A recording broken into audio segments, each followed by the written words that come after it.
The ocean stretched endlessly around him, its surface shimmering under the pale light of dawn. He had been at sea for only a short time, but already the vastness of the journey had begun to settle into his bones. There was no turning back now, only forward, into the unknown. The adventurer reached into his backpack, searching for something to steady his thoughts. His fingers brushed against a familiar texture. Slowly, he pulled it out and held it up to the light.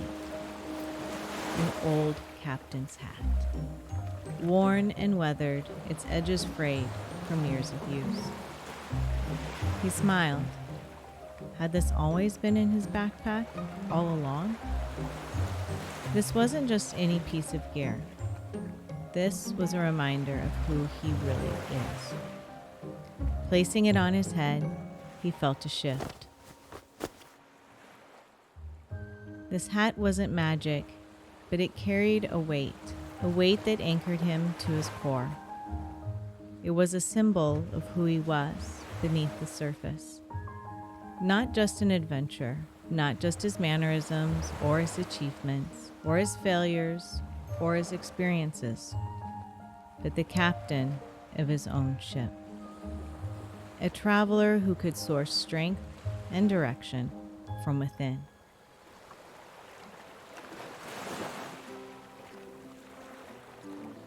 The wind picked up, the ocean sprayed over the side of his boat, the horizon beckoned, and with the captain's hat firmly on his head, he felt a little less alone, a little more sure. With renewed hope, he gripped both oars firmly and began to row. This is So What, Who Cares? With Jeff Kolaski and me, Lora McCarville. Join us as we explore practical insights for an impractical mind.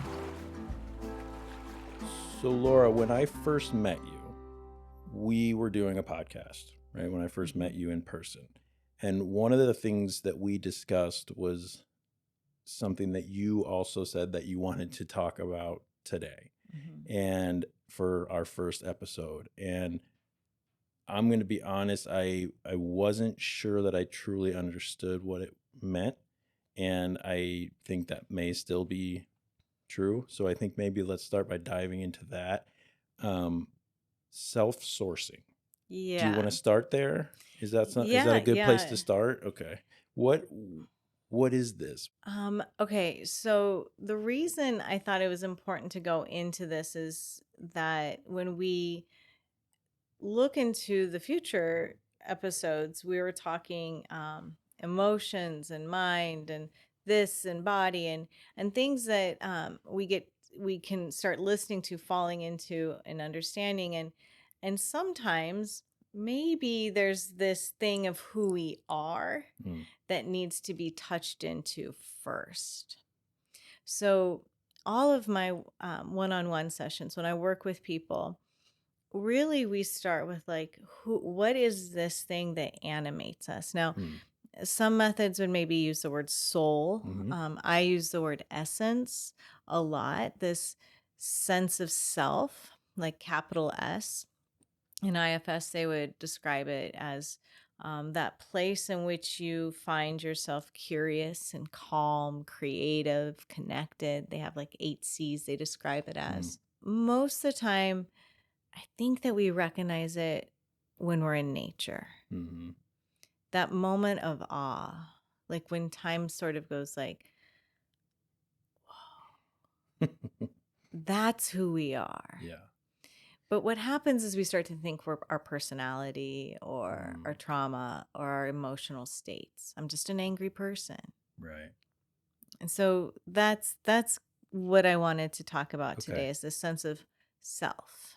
Yeah. How do you help somebody find what that is? Are you looking to give that a name? Are you looking to give that or to I guess how do you, because a lot of that may tie with like a certain religion or something like Mhm. that, if that's something, or spirituality or something that someone believes in. Someone like myself who doesn't, Mhm. I could get behind really any word you want to use, if it's essence, if it's soul. To me, it doesn't really matter. But clearly, there's a Jeff, and Jeff, in a lot of ways, is the body that's right here, but it's not all that. Because No. if I lose, my hand or something, I'm still Jeff. It That's was, right. and I don't say like, "Hey, nice of you to show up, but right, would have been better if you brought your hand." right, I yeah, will say exactly, something like that because you're exactly, not your body. right. So What? there's something behind, you know, there's four animated characters behind the, control panel in my brain, like in Inside Out. Mhm. That sort of idea that there's something that's collectively makes up And Jeff. the But how and do you find okay, that? so like in Inside Out, that was and they consulted IFS in that Mm-hmm. filming. So those emotional states, those primitive emotions, brilliant. Still, I'm asking when I'm working one on one with people, I might just say, let's just try on thinking like this. Mm-hmm. That from the moment you dropped into a body, and that body's different than it is today, Mm-hmm. there was this thing of who you are, the essence of who you are. Mm-hmm. And so you've had different emotions, feelings, sensations, but the thing of who you are has been with you from the beginning of time and will be with you to the end. And you might subscribe and think maybe come back again. Mm-hmm. Um, Why is it so important then to find that before you move on to other things, before we mhm. continue on whatever work we're doing? Why is it important to find that first? And are you asking that you understand it, that you know it, or are you just asking you acknowledge it? Yeah, and maybe I'm just asking for some people to try it on and think like this for a little bit with me. Okay. Um, and for some people, I would do a guided visualization of being in nature. So if you were in nature and you felt that sense of awe, nature's holding a mirror to you and saying, Mm-hmm. "This is who you are." So connected, Mm-hmm. this is it. So some people have a visceral somatic response to awe and essence. Mm-hmm. But I think your question was like, why is that important? Yeah. And it's important because if we're doing curious inquiry work, if we're exploring this human condition, Mm-hmm. we do have to, or we benefit greatly if we have a sense of self to look at this stuff. How far do you have to go into that? How does one answer that? And how do you know when it's time to, like, okay, now you understand, or is that just an ongoing I work in think it's progress? ongoing. Okay. I think there's times in which, for myself, like I can feel, and I can look back at my life and look back at being little and being like, oh, I had a strong sense of like I of my essence of myself. Mm-hmm. That's not necessary. Not all children are tapping into that. Um, eh, who knows why I did, but I did then. And so I can look back and see it easy. Not everyone can. Mm-hmm. It's a practice. That Mm. doesn't mean mine doesn't come and go. Sure. And if I refer to like my son who has a sensory thing and doesn't like being in nature, I'm not going to use that with him, right? How does he find his essence? Where does Mm-hmm. he find self? When we're younger, and I do want to say this is really important. When you're younger, self-sourcing isn't what you do. Mm. You really do turn to your food givers and your Yeah. community and you look at like, oh, is this me, is that me, oh, I'm like this, and you kind of emulate what's around. That's really developmentally normal. Right. When working with adults, then that becomes something else. It is beneficial for children to know like there Mm-hmm. is a thing of who you are, so that this emotion is floating through, Mm-hmm. and this thing observing the emotion, feeling it, sensing it. Okay, Having to deal with it. Yeah. right. way different than when that state takes you over. Mm-hmm. And then, So as a child, then what is that then? So we talk about self-sourcing, kind of sourcing is more of just an acknowledgement of me. yeah, or maybe even like an embodiment of Okay. you, Okay. like who you are, not your personality, Right. but like this thing of who you are, Okay. which we want that driving the bus of our life. We Okay. want that in the driver's seat more than we want um, that personality that we Mm-hmm. picked up or that prolonged state of anger that we picked up. We want the sense of self Mm-hmm. So leading. so when you've come to a place where you understand sort of what you're working with somebody, or Mm-hmm. we, as just as in conversationally, you sort of understand that, or at least you feel like you have an understanding of that. um where do you go from there? Because what's a child doing? Is So, is yeah. that is that resourcing, Well, or is that a I different? mean, yeah, and we resource too. Adults and children do a lot of resourcing and co-regulation, and Which means. different than the self. Like we regulate, co-regulate, sort of. So I would say, then we could come back to the self, Mm-hmm. right? But how I work with children, and the reason I think this is important is a lot of times we go right into mindfulness, Mm-hmm. and like when I worked with kids, teaching mindfulness in big group settings, very quickly I was like, oh, this isn't working. Mm-hmm. For especially in like working with kids with a ton of trauma and living in poverty, like mindfulness is not what we pop into. Mm-hmm. We really have to start with something else. So I might use something like symbol, like choose a wild bird or a wild Mm. animal, right? And they might choose something really pleasant to work with, and we would go, "Oh, like a bunny, and what does it feel like to be like a bunny?" And Mm. so very different to sort of feel into that.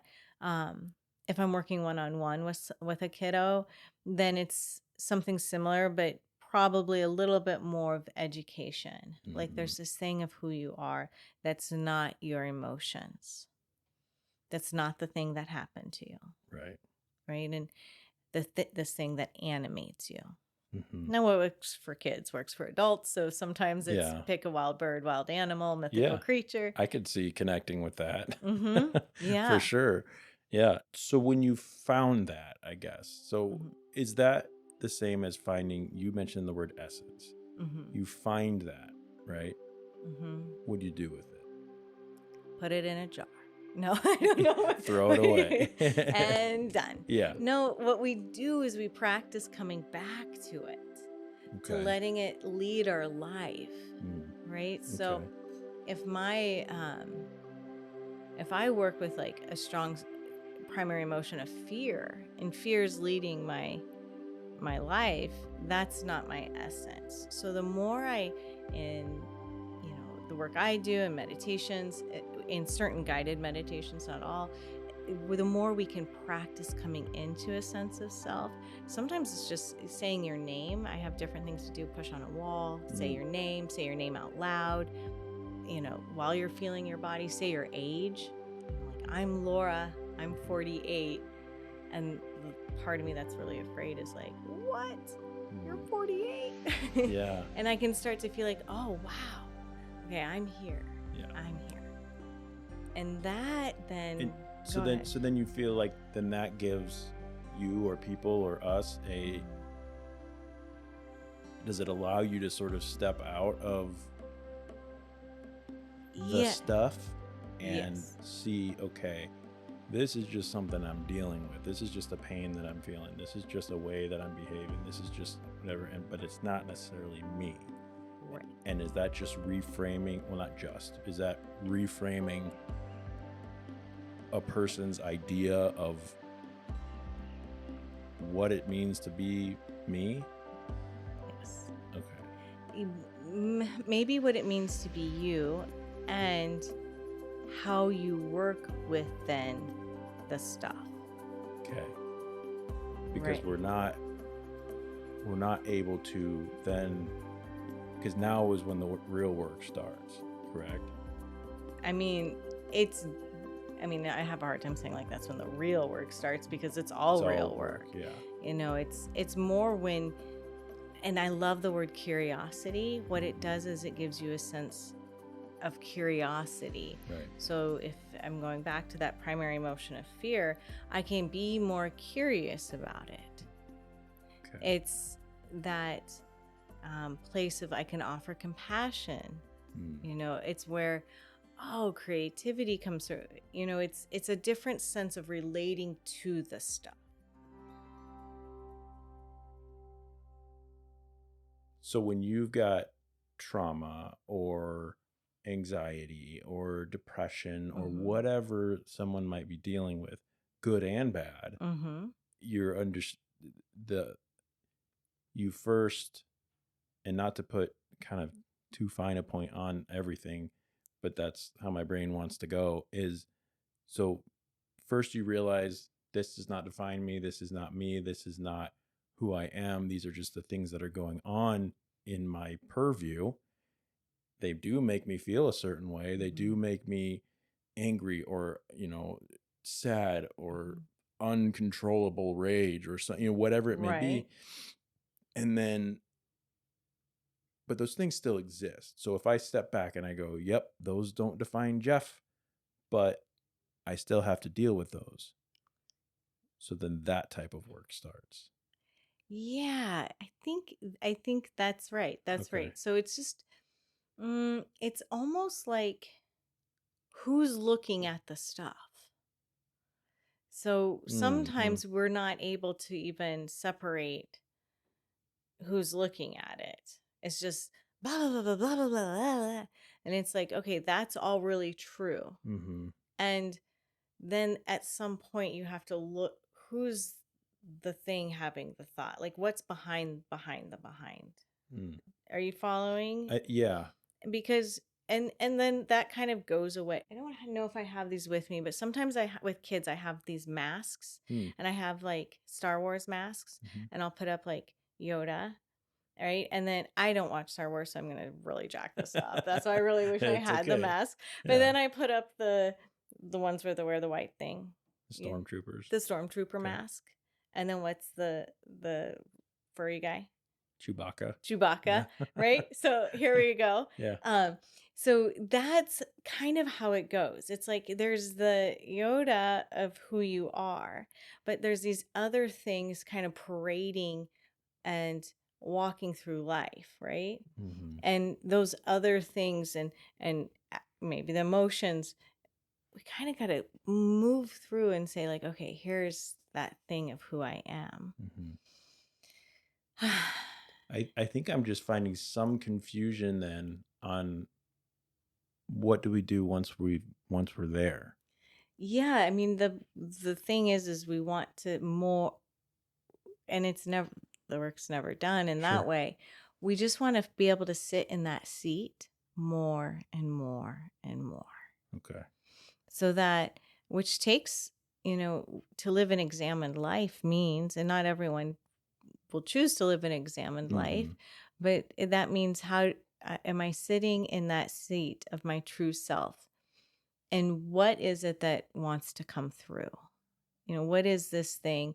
And we were talking earlier, like later in life, I think Jung said like the first 40 years is just like collecting data. Mm-hmm. And then the next part of your life is where we start to go, okay, well, what is this thing and what wants to come through? And that's what's curious to me now, and why I think all along, if we're teaching our kiddos, if we're engaging in like there's this thing of who you are. So I have an example. Yeah. One of the kids I was working with, I was working on a nonprofit, and this girl was known for her rage. Like she was a raging girl, and angry and in trouble in school all the time, and no one wanted to work with her. And I said, that's not who you are. That's an emotion. and some really shitty things have happened and you're having a really normal response, but not the things that have happened to you are who you are, and not this rage. And she started to cry because she had been told that she You are was angry. that you are. You're a piece of shit. Yeah. You're a Yeah. angry kid. Yeah. Angry kid, hard to have in school. No one wants you. She was in foster care. So she lived with this identity of she was a bad kid. Well, no, no. She was having a normal reaction. Not optimal, but normal reaction. Right. And none of it is who she is. Can you put a name on who you are? Or is it just a thing? Is it just there? Is it something that our language doesn't have words for? I love that. I think we work to have different, like lots of people have different preferences for words on it. There's this cool story of Ram Dass and Timothy Leary. And Timothy Leary had taken a little, maybe too much ketamine. Okay. And Ram Dass leaned in and said, "Who are you now?" And I just love that question. Because I don't think it's the word. I think it could eventually. What I want maybe for people to feel is that somatic sense of like, oh, like there I am. Here I am. Yeah. And I think we live in a world, and we're so tied to labeling things and labeling, naming, and what is our affliction? If I am autistic, I am angry, I am this, and well, no, I am not. It was what you're saying, and what you're teaching is you are not. I am not. Even if I do suffer with this, you are not that. So I think it's hard for even me to go, okay, then what am I? How do I answer that? You can't. I think that's the mystery. Right. And we keep pulling the numinous out of our experience of being human. Like, I don't know. And where does it go? Keep pulling the what out? The numinous. Like I need to know what that means. Like the mystical, magical, unknown, that piece, the spiritual. We keep pulling it out because we want to be in that left side of our brain. We want to know, and then we can pathologize and insurance it and charge people for it. Yeah. And so and that's that's how a lot of things go. Right. And I work with a lot of kiddos who are neurodiverse, and there's that question for, and I'm thinking of a couple in particular who say, no, this is really who I am. And I really get that. Like, the neurodiversity really does feed the experience of the human condition. And that's a neurodiversity. How is that also this thing of essence? Right? Like, I don't know. Like, I don't think we need to be like, it's this or that. Right. We'll call it that, and now you're. Yeah, because what you're dealing with every day, whether it's your situation or your biology or your whatever it might be, your DNA, that plays a part into that, I would imagine, into who you are. Of course, yeah. But it's more of a description of who you are right now, as opposed to who you are at your base level. Yeah. If you boil it all down, before your body was here and after your body's gone, who are you? Like, I don't. Yeah. What is this soul thing? What is this thing that animates us? The soul thing. Yeah. Yeah. And when we're in that place, then we do have access to compassion, to the creativity, to connection. Okay. We have access. The things that hopefully bring people where? To a certain feeling, to a certain satisfaction, to like. No, I don't think. I think it's more of we're able to sit with what it is to be alive. Okay. Yeah. Not overanalyze it like I'm trying to do right It's now. not to overanalyze it, because we're talking a lot about the parts of the human condition that we don't care for, which Right. is the trauma and the suffering and the anger and the sadness, and That's the part we want to get rid of. right, and we can't get rid of it, Right. right? So it's part of being alive. So I would say it's more that when we practice and find access to our sense of self, then we're able to be with all of it, including our joy, including the things that like make us so excited and happy, and those Right. big highs of love and wow. And Aw. then, yeah. Before we go, Mm. how would you then coach somebody, or what's a way that you would coach somebody? How do we get there? Yeah. Okay. You spoke about it a little bit, and you and I worked on this a little bit before, but let's talk through what that looks like. Okay, so if I'm working with someone one-on-one, I'd begin by first just saying, and I invite our listeners to do the same. If you could just try this way of thinking on. Yeah.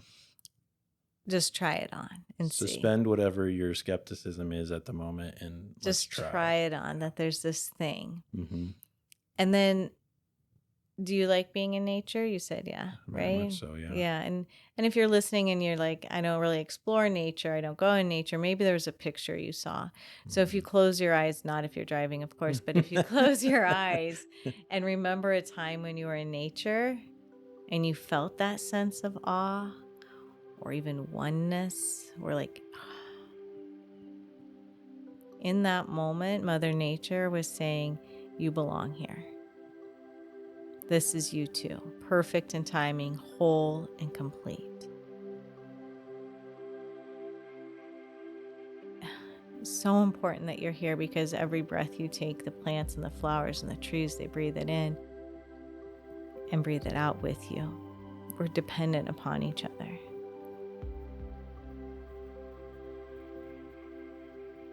That's us. That's who we are. So yeah, I love that.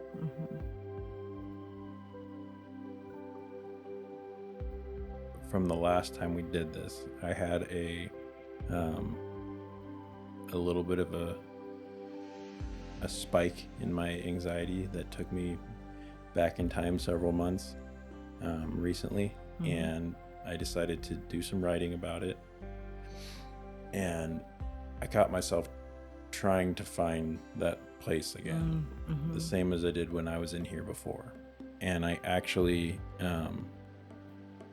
went into some old photographs that I had, and I saved them into my note thing and brought them over. I found them like on my old Instagram or whatever, and I brought them over and I put them in there so that I could actually look at that place again. Yeah. Because it felt like I wasn't getting there by closing my eyes and remembering it again.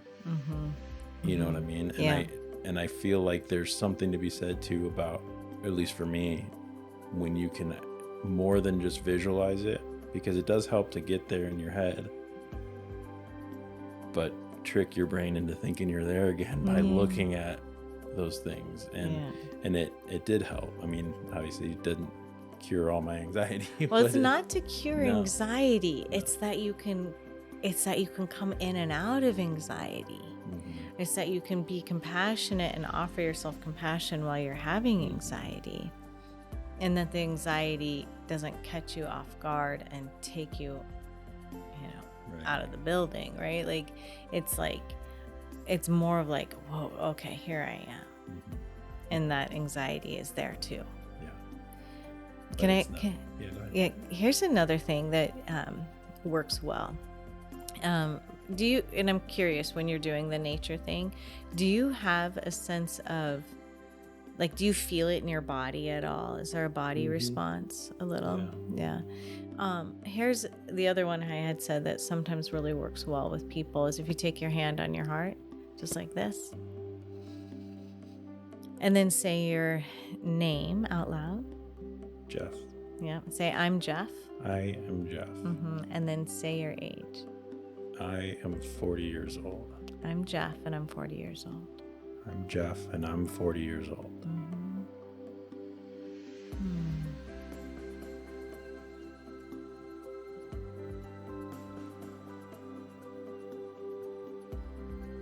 Eventually, there's this place of like, and I got this. Like, I got me. I got me. Because what's anxiety, you know? Right. That's that place of thinking of like, I don't got me. Nothing's got me. What I don't know what's going to happen next. Yeah, I feel like for me personally, and I'm gonna be honest, it almost feels a little bit like escapism in a way, to kind of take a break, but jumping into that place in nature and remembering what that feels like, you know, and that's where my brain goes, and I don't think that's what you're attempting for me to. It's also curious to me, like, why would that be a bad thing? I don't right? think it is. I really don't think it's it really is. important that we're able to take a break and find an escape, and to remind ourselves, like, this isn't the only thing that's happening, because the brain will do that thing of tricking you to think this will be the only emotion you feel from now and forever. Yeah. This You're is never never going away. Yeah. So no, I don't think that it's a bad thing at all. I think there may be a little bit of a negative response to that knee jerk anyway, because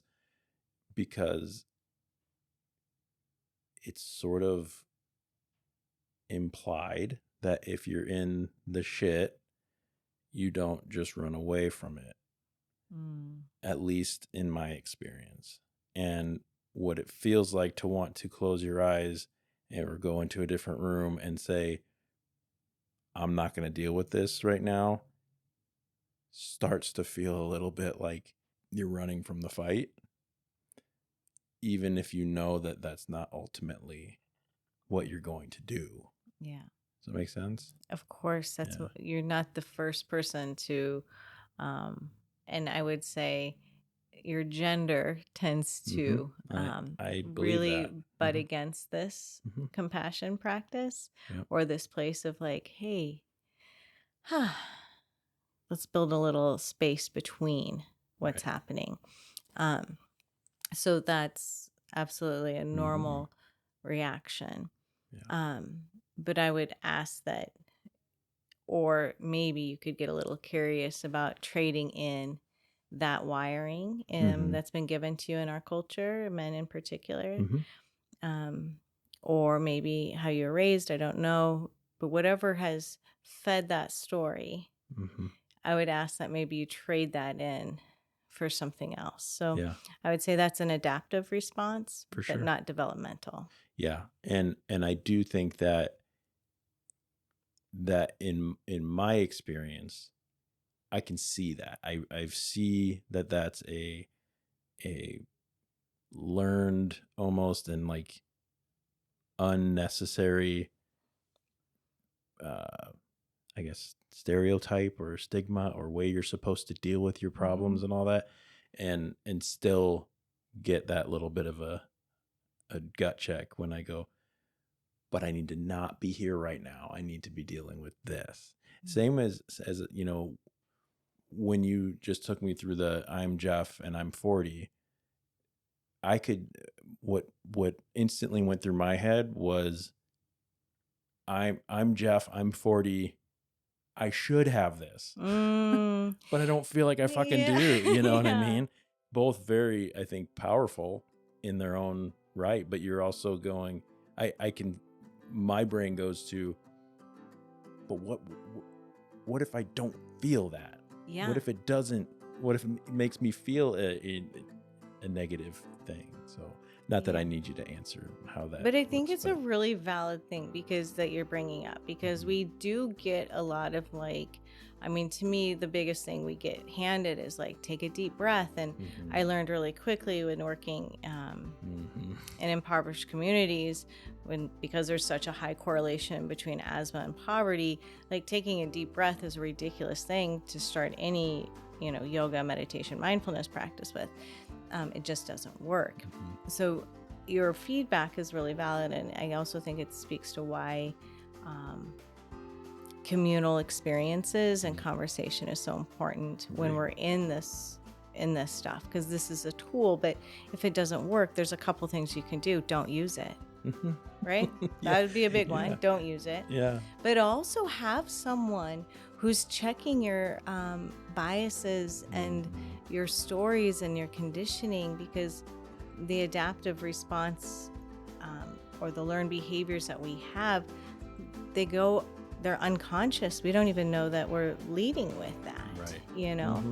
And when I say, like, I'm 48 and I got this, I don't mean I got my bills. I don't mean like I got it all figured out. I mean, right now in this moment, I got my feet under me. I'm like right here.